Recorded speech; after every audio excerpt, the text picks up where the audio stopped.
Hi, everybody. Welcome to Take Your Medicine. I am Tobi Blake, and this is episode 76. I am amazed that we've got it here. This is the most consistent project I've ever done in my life. So, thank you so much for being here with me. My goal was 100 episodes in a year, and we're at about a year and a half almost, and we're at 76. So, I'm still proud of myself, and thanks for being with me. Let's see, there's a lot that's been happening. It's been a while. We had 3 birthdays, 3 weeks in a row. So much fun with family. We also went on a cruise to Mexico. So there's been a lot going on in the last few weeks. But I'm happy to be back, and I'm actually headed out of town again on Monday to go to visit my amazing sister Andrea and my soul sister Iggy, and to attend my niece and nephew and daughter's graduation. So I'm really excited for that. It's really interesting that the more I heal, the more I am able to just ride the waves of chaos and excitement of this life. It doesn't feel like chaos. I just feel like I'm in the present moment. Wherever I'm meant to be, I'm just there.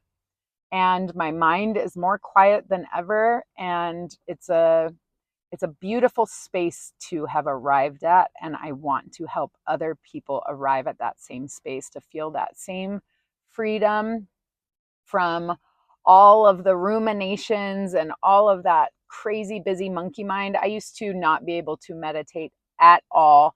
I used to be terrified to even close my eyes, to meditate. I would think that something was going to attack me. I would keep opening my eyes because I was so scared of everything when I started this healing process. I did not realize that I was so scared of everything, but I was fucking terrified of so many things. So much fear of the unknown, fear of loss, fear of rejection, fear of abandonment, and on and on and on. It's a tough world, and well, it's a tough world until it isn't, because once you really get your power back, you can navigate this world in a way that is joyful no matter what is going on around you. And of course, sometimes you feel the pain and the suffering and the sadness, and you allow whatever needs to move through so that that space is cleared for joy and love and harmony. Jesus Kate has shown me that in many ways we as humans are not free. We think we are in control. We think we dominate this planet, and we do not. I believe that there are aliens among us.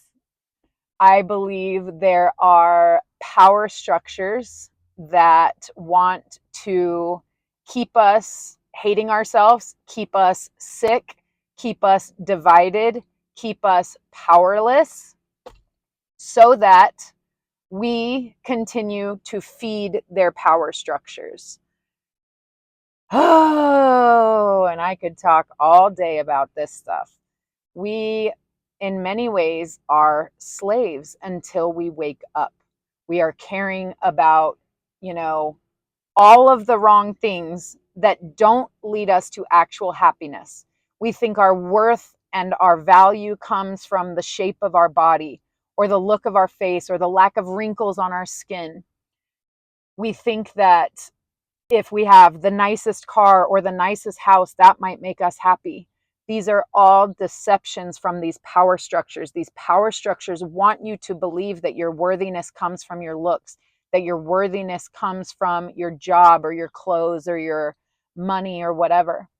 These power structures are tricking you and taking your energy and leaving you miserable, sad, depressed, anxious, exhausted, and literally sick. And then those power structures feed you pills to make that sickness better, and they take more of your money and more of the power from you. And as soon as you start to wake up to all these power structures that are taking your energy from you and causing you to not realize your own divine, gorgeous power and beauty, as soon as you start to recognize, you stop giving them your power. in any way that you can. And there are power structures massively within the world and within our country.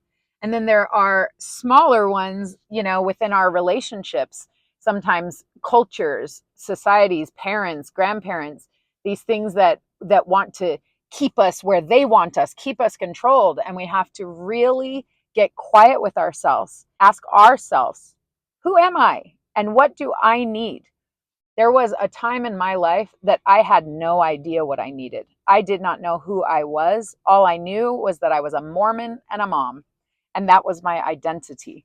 And I was completely depressed, anxious, and literally sick with those beliefs. And I have literally gotten myself healed from taking my energy and power back from these power structures, religions, governments, businesses, the pharmaceutical industry, all of it. And we're still trapped in the system because my husband still has to work at a job that he doesn't enjoy to pay the bills, to feed the system, the credit system. It's all intertwined, but we're taking baby steps on our way out. And the more we do, the more freedom and joy, health and vitality we enjoy in our life.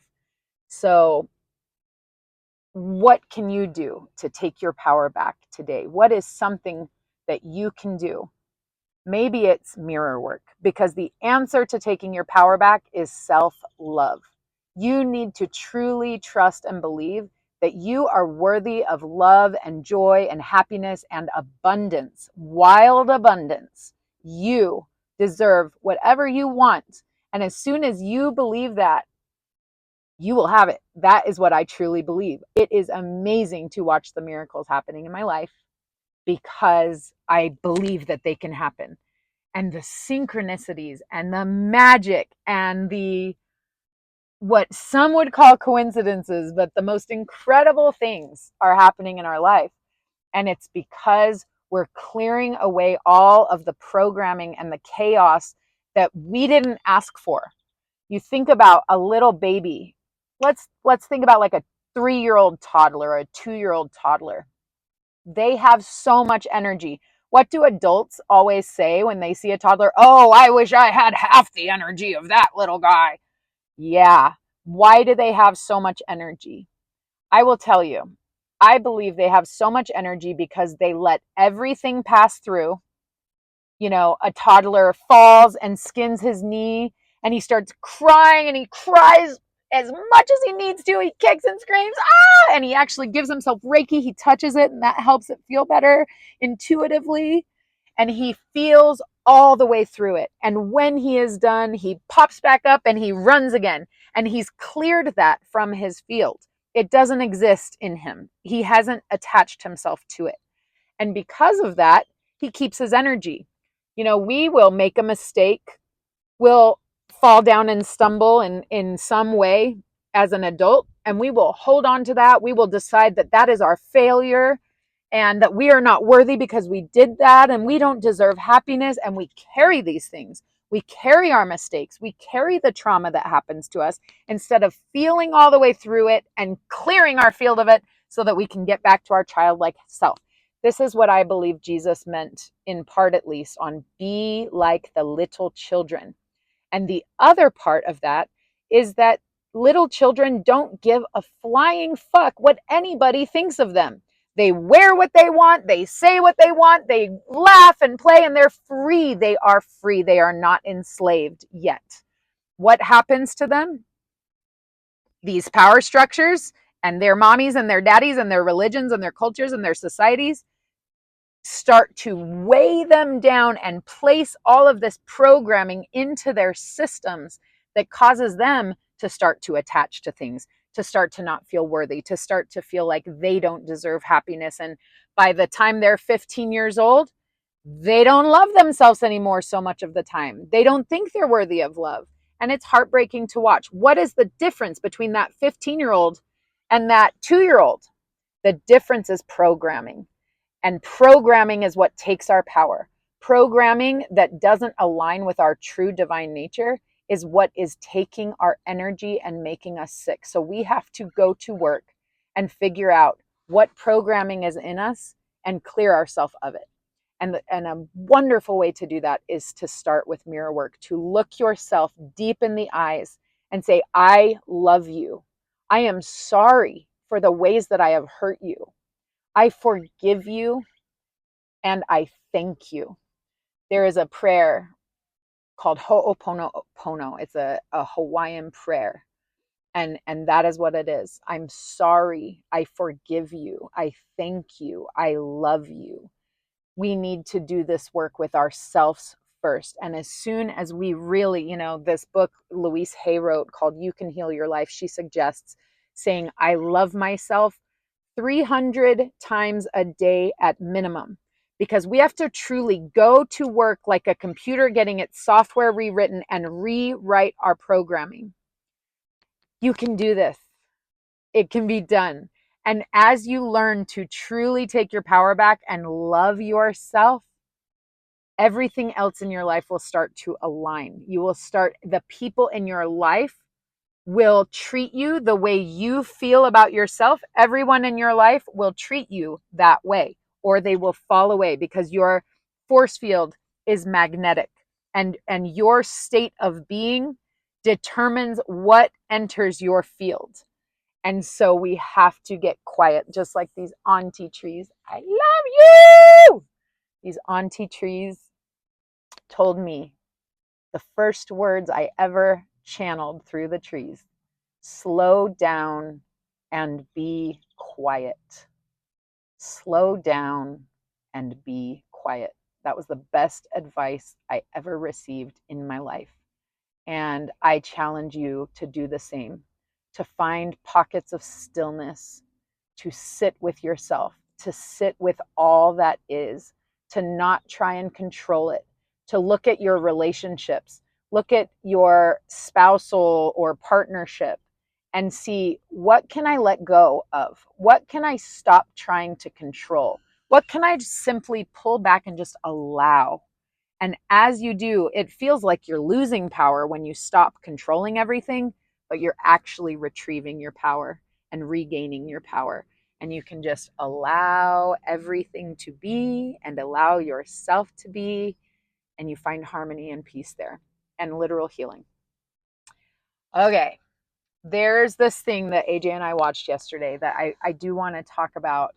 This man named Matthew Brown, who was a Department of Defense intelligence officer, is now coming out as a whistleblower.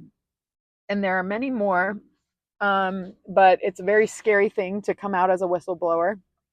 And I don't want to go too far into it, but I am going to link the interviews of this man in the description of this video, because I recommend watching it. Jesus Kate has shown me many times that we are enslaved by basically the matrix. And there are things happening that we are kept from knowing that are important for us to know, because these power structures do not want us to understand our own power and energy. And there are beings, literal aliens among us, that are, and ships, and there's so much happening. There's so much happening that isn't being disclosed to us. And so I'm really grateful for people like Matthew Brown who are coming out and speaking on these things, because the psychedelics open us up to a greater bandwidth of knowledge and intelligence. You can see more when you open your brain with psychedelics. It makes the default mode network smaller, which is your sense of ego, your sense of self, your ties to kind of this matrix and the importance of it. It's all an illusion. And it opens up different parts of your brain that can see the connection in all things and things on a higher level. Psilocybin increases neuroplasticity, which is your brain's ability to form new neural connections. Hello, that is profound. It also turns on your serotonin receptors. There are so many things that this medicine can do, and that is why these power structures want to keep it suppressed. These mushrooms grow on the earth beautifully and for free. There's no real money to be made by this healing medicine. And so they want to keep it from you. And so I challenge you to do your own research, to watch on Netflix a docuseries called How to Change Your Mind. Read the book by Michael Pollan, How to Change Your Mind. Do your own research because it is out there. Ask ChatGPT to tell you about the benefits of psilocybin for depression, anxiety, addiction, all kinds of things. There is help out there that wants to help you regain your health, vitality, abundance, joy, well-being. And as soon as you recognize that your energy and your power and your time and your money and all of these things are being drained by these power structures, you might be more drawn to a medicine that might want to help you get more of your power back. So I challenge you to do some research on this stuff. Don't just listen to what your mommy and daddy told you. Really, and don't listen to the fear. You know, listen to your heart. Open your heart to this work because it is so natural and so beautiful. This earth wants us to heal, and I hope we can. I'm here if you have any questions, and I hope you have a wonderful day, morning, evening, night, wherever you are in the world. Thank you so much for being here. I love you, and we will see you next time. Namaste.